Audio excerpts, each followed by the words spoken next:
Oggi è il 1° luglio e come dice Riccardo del Turco, luglio col bene che ti voglio vedrai non finirà.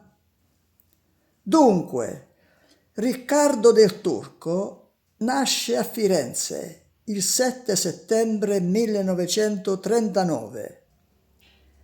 È un cantautore, musicista, produttore discografico, attore ed editore musicale italiano. Ha vinto con la canzone Luglio un disco per l'estate del 1968 e la Mostra internazionale di musica leggera.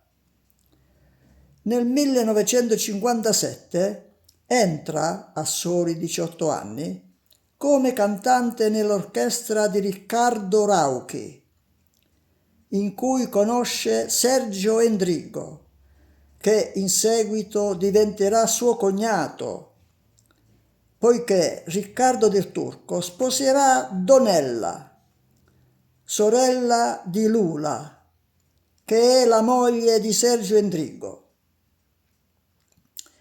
Come dicevo, nel 1968 vince un disco per l'estate con il suo più grande successo, Luglio. Il 45 giri rimane in classifica tra i primi 10 per 15 settimane. Ma ora vediamo l'originale del 45 giri, Luglio, e poi lo ascoltiamo tutto.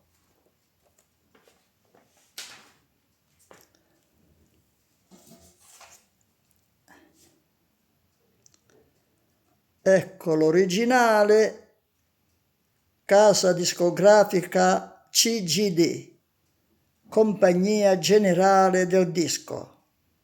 Lo mettiamo già sul giradischi. E questa è la copertina.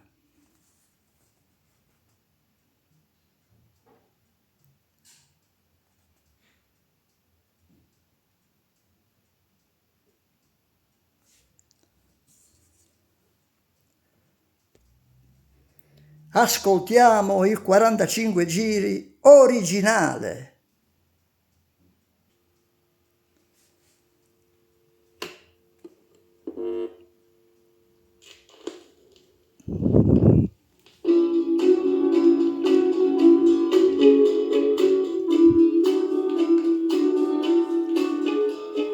Luglio col bene che ti voglio vedrai non finirai.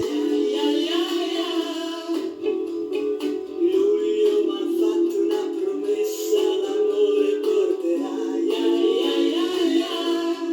Anche tu, in riva al mare, tempo fa, amore, mi dicevi luglio ci porterà fortuna, poi non ti ho vista più. Vieni da me, c'è tanto sole, ho tanto freddo al cuore, se tu non sei con me. Luglio si veste di novembre, se non arrivi